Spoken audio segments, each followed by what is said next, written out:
Cachacaur, felicidades. Y nosotros tenemos este reportaje que nos habla sobre el hundimiento del Titanic, así que vamos a verlo. Perfecto. Ningún accidente naval ha conmocionado tanto al mundo como el hundimiento del transatlántico de lujo Titanic.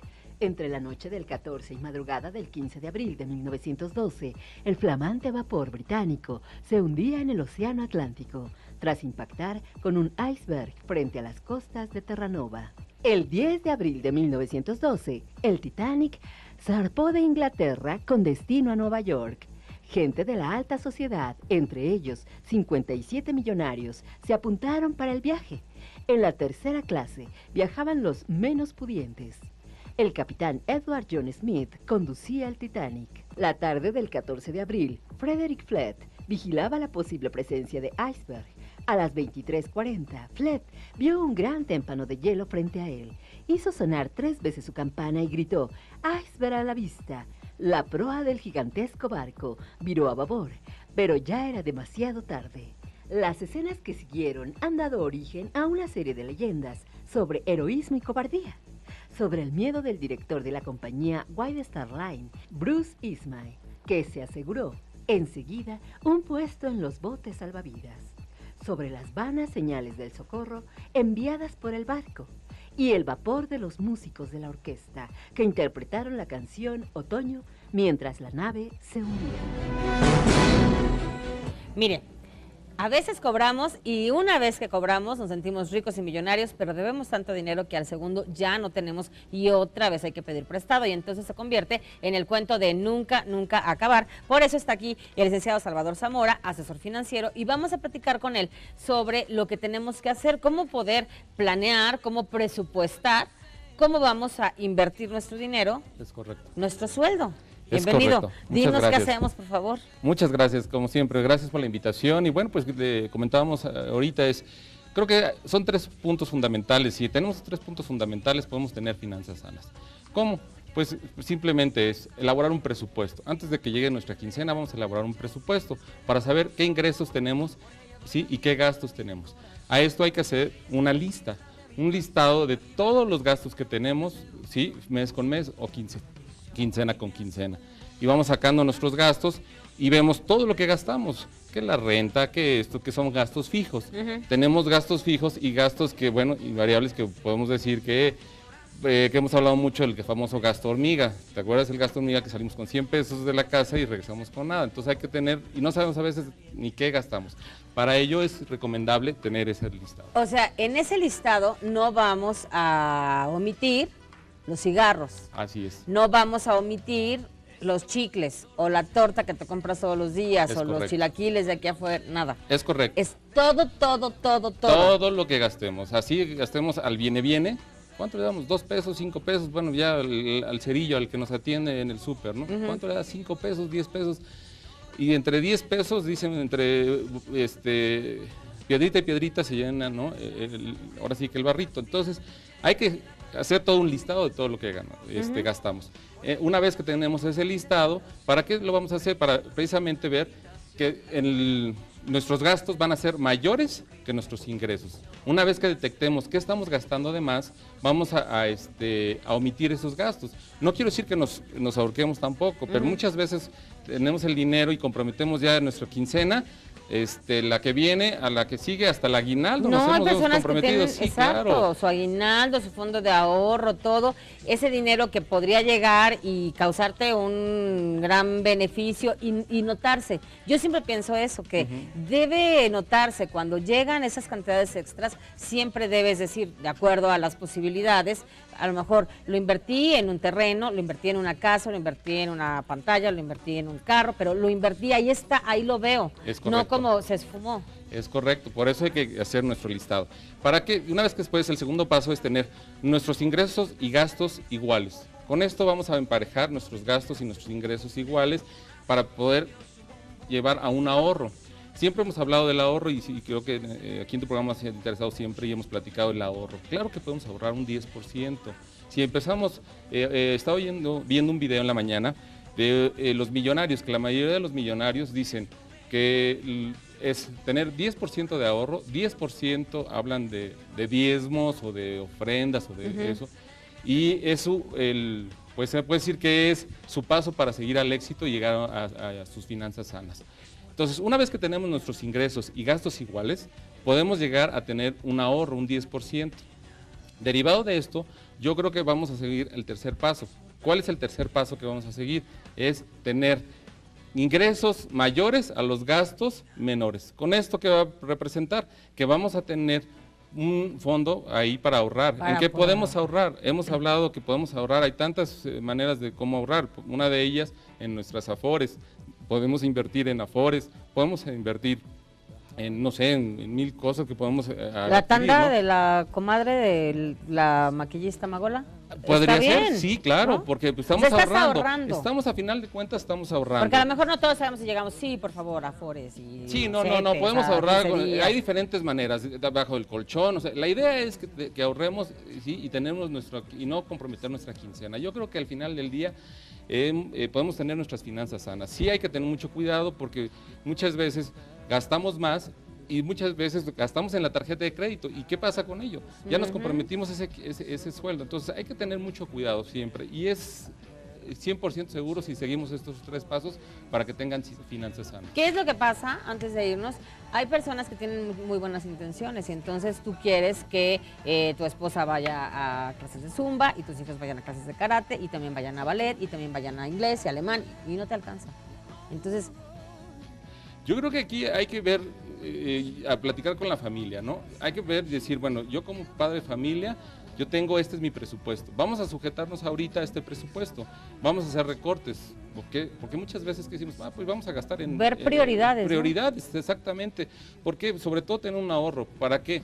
Porque hay imprevistos, acuérdate, siempre pasa un imprevisto. Siempre hay un imprevisto y siempre tenemos que recorrer a otros medios. Y yo creo que si tenemos estos 3 pasos a seguir, nos va a ir muy bien nuestras finanzas. Para empezar, empiece por hacer ese listado. Cuánto gano, cuánto gasto, cuánto ingresa, cuánto egresa y qué puedo eliminar, qué puedo dejar. A lo mejor los chiclitos, esos que nos compramos todos los días, entonces Chino, y hasta una bomba vas a hacer, mira, qué bárbaro. Los cigarros. Los cigarritos, ¿sí? ¿No? El cigarros. Refresco, que es inolvidable, ¿no? Y que aparte te hace daño. Sí, y que muchas veces el fin de semana podemos comprar. Las 3 cosas que dijimos hacen daño, fíjense. Sí, y sí, claro, las usamos mucho. O bueno, ahora que traen la moda de estos churritos locos o no sé, tan buenos, pero mire, engordan además de todo. Vámonos a un corte y regresamos rápidamente porque soy mujer.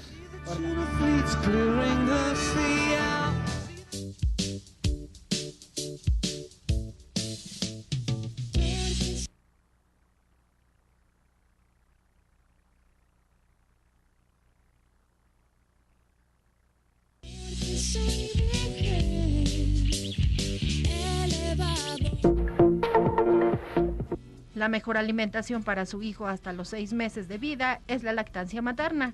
La leche ayuda a proteger a su hijo contra enfermedades e infecciones. Los niños alimentados con pecho presentan un riesgo menor de catarros, alergias, diabetes, diarrea, dermatitis atópica y otitis media.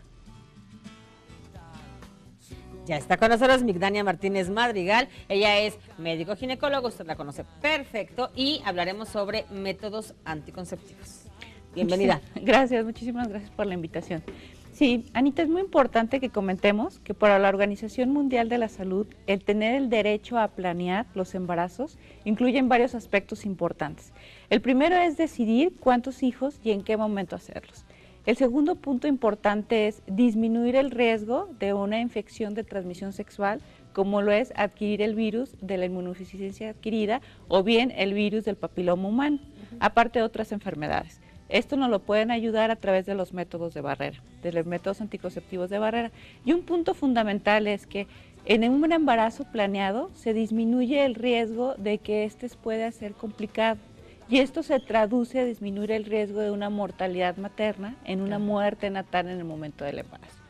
Entonces tenemos un escenario que antes se utilizaban aproximadamente un 25% de métodos anticonceptivos, ahora lo hemos elevado hasta un 60-70%, pero todavía nos quedan algunos escenarios frágiles, como es un embarazo en un adolescente o un embarazo no deseado. Claro.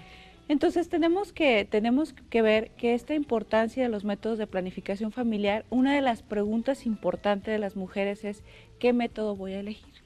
Entonces, para elegir este método de planificación familiar tenemos una efectividad para disminuir el riesgo del embarazo.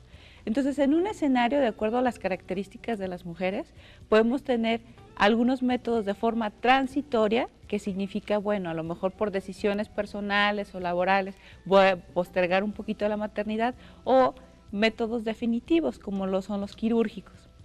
Dentro de estos métodos transitorios podemos encontrar algunos métodos hormonales, que los métodos hormonales lo que hacen es impedir que el óvulo se libere para que no encuentre un esperma que lo pueda fecundar. ¿Cuáles son los hormonales? ¿Las pastillas? Por ejemplo, las pastillas, el método de planificación también por los inyectables pueden ser el mes o los 2 meses, el implante, que el implante dura aproximadamente 3 años, también hay un dispositivo que es medicado, y también el uso del post-day, que el post-day cabe mencionar que es una dosis fuerte. El post-day es la cápsula de emergencia que se considera que se puede dar al día siguiente hasta las 72 horas, pero no se recomienda que sea un método de planificación, es decir, que cada mes no se tomen una dosis del post-day. Que a veces pasa así. Muchas jovencitas a veces no tienen la información y parece que fueran dulces. Sí, no claro, es y eso no es lo correcto, por eso es importante acudir con el ginecólogo. El anillo aro. Sí, el anillo se considera un método de barrera, pero este porcentaje de efectividad para disminuir no es tan alto como podríamos poner, por ejemplo, un anticonceptivo hormonal oral que tiene hasta un 90%, estos pueden tener hasta un 70, un 80%. Otro transitorio, pero sin embargo es de barrera, es el condón femenino al masculino, que oscila una eficacia para disminuir el embarazo de un 80 hasta un 90%, porque obviamente a veces pueden estar mal colocados. Entonces, casi siempre la recomendación es que se cuide con un método de planificación familiar para evitar un embarazo, pero también con uno de barrera, para que pueda disminuir ese riesgo de transmisión sexual. Claro. Ahora, en este caso es el anticonceptivo el que será recomendable, ¿no? Para evitar enfermedades de transmisión sexual. Sí, por supuesto. Virus del papiloma, VIH. Sífilis, gonorrea. Sin embargo, en una mujer, por ejemplo, que ya haya cumplido su paternidad, en la pareja, pues ya podemos hablar de algunos métodos definitivos, ¿no? Como es la oclusión tubaria bilateral o bien la vasectomía en los varones. Estas yo creo que a muchos hombres les llega a espantar, porque en muchas cosas piensan como que pierden virilidad, como no es tan alto el porcentaje de hombres que se someten, ¿o estoy equivocada? Sí, el porcentaje de hombres aproximadamente está entre un 40, entre un 30%, no es la mayoría, casi siempre es la mujer la que decide un método definitivo, pero anatómicamente la cirugía que se relaciona con la vasectomía no influye en nada en la función.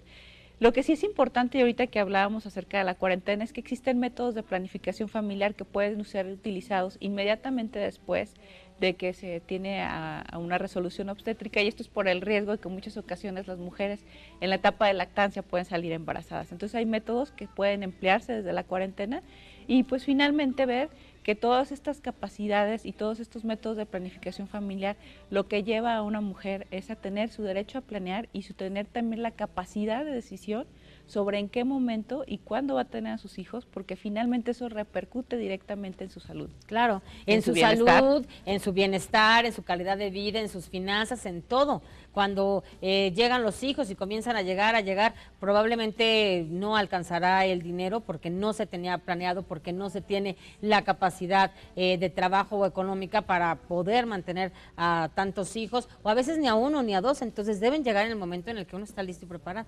Claro, qué mejor, ¿verdad? Sí. Así sería lo ideal. Muchas gracias, y nosotros por lo pronto nos vamos a ver esta cápsula que nos habla del uso de WhatsApp, que de repente causa cada problema. Es bueno, pero bueno, también ahí te pueden estar checando que si ya lo viste, que si no lo viste, que si estás en línea, que si santo cristísimo. Vamos a verlo. No hace tantos años, uno quedaba con sus amigos o media naranja llamando al fijo. Con la irrupción de los móviles, todo esto cambió y la comunicación se volvió mucho más personal. La llamada era directa y todo parecía mucho más fácil. Sin embargo, En lo tocante a comunicaciones, la verdadera revolución estaba por llegar. Y lo hizo de la mano de la mensajería instantánea. WhatsApp puso patas arriba la forma en la que nos comunicamos con nuestros allegados. No se trata de una aplicación de mensajería más, sino de un auténtico fenómeno cuyo impacto todavía estamos calibrando en la sociedad. De hecho, esta inocente aplicación está detrás de no pocos conflictos y puede ser la responsable de auténticas crisis de pareja. WhatsApp sigue capitaneando la lista de las aplicaciones más descargadas en las principales plataformas móviles y su uso se ha estandarizado de acuerdo con un modelo de producto basado en la sencillez. Mire, a veces tenemos problemas, nos sentimos como que las cosas no están muy bien y quizá pensamos en muchas soluciones, pero ¿qué tal sería la psicoterapia? La importancia de ella es la que nos va a hablar en esta ocasión el doctor Javier Suárez. Bienvenido. Hola. ¿Y por qué es importante y en qué casos es necesaria? La psicoterapia es necesaria, es una cultura que deberíamos de tomar todos. La psicoterapia no nada más es una cuestión científica, sino también es una cuestión emocional. La psicoterapia tiene que ver con cada una de nuestras actividades diarias, con la vida cotidiana, con las cosas que hemos vivido, con las cosas que vamos pasando. Y la psicoterapia tiene muchas vertientes. Por ejemplo, tenemos la Gestalt. La psicoterapia Gestalt se centra, uno de los postulados que toca es el aquí y ahora. ¿Cuántas veces vas manejando tú, en tu coche, camioneta o lo que sea, y de repente te das cuenta de que estás pensando en algo que no tienes idea de dónde salió? Ajá. ¿Cuántas veces no sabes qué estás haciendo de tu vida cotidiana en el momento actual? Y de repente te das cuenta que estabas pensando en, por ejemplo, ahorita, me estás mirando. Y estoy pensando en... Mientras me estás mirando, a lo mejor estás pensando en lo que tienes que hacer al rato. O si dejaste o no dejaste abierta la llave del gas o cualquier cosa. Entonces, la importancia de la psicoterapia es estar en el presente, estar aquí y ahora. ¿Para qué? Para observarme, para conocerme, para saber quién soy, a dónde quiero ir. ¿Cuántas veces tú en tu trabajo has visto que te frenas por miedo? Muchas, yo creo que nos pasa en muchas ocasiones, somos como nuestro peor enemigo, ¿no? Y es nuestro mejor aliado. Ajá. No nada más es nuestro enemigo, es nuestro mejor aliado. ¿El miedo? El miedo. ¿Por qué? Porque el miedo nos dispara también a hacer las cosas. El miedo nos lleva a ser creativos. En una situación de miedo, mi imaginación corre tan rápido que veo de qué manera me voy a escapar hacia algún lugar. Pero el miedo también me paraliza. Ahí es donde es nuestro enemigo. Claro. Entonces hay muchas emociones que son nuestras aliadas, pero que también son nuestras enemigas. Por ejemplo, en el caso de que mencionas, puedes estar haciendo una cosa y pensando en otra. Y es que todos... pues somos como multitask, somos multitareas, y entonces puedo estar aquí, pero puedo estar también pensando en mi mascota y en mi jardín y en 290 cosas más. Pero no es que eso se vaya a eliminar, sino que aprendas como a estar en el momento y disfrutarlo, sacarle jugo a eso. Sacarle jugo a la observación que estás haciendo de ti misma. Si tú te observas a ti, vas conociendo por qué haces lo que haces, para qué haces lo que haces, cómo haces las cosas. En este momento, la mosca que nos hizo un pequeño desvío de atención. Que nos vino a visitar. Ajá. Nos vino a visitar y nuestra atención se centra en otro lugar. Y entonces perdemos el momento presente por estar enojada con la mosca que nos está visitando. O en el momento en el que estás, no sé, con tu hijo, con tu esposo, con tu madre, con tu padre, y lo estás abrazando y estás pensando en otra cosa. La autoobservación. Te pierdes de los momentos presentes. Ajá. Te pierdes de la maravilla de estar vivo, por estar en el presente, en el pasado o en el futuro. Entonces, la psicoterapia se recomienda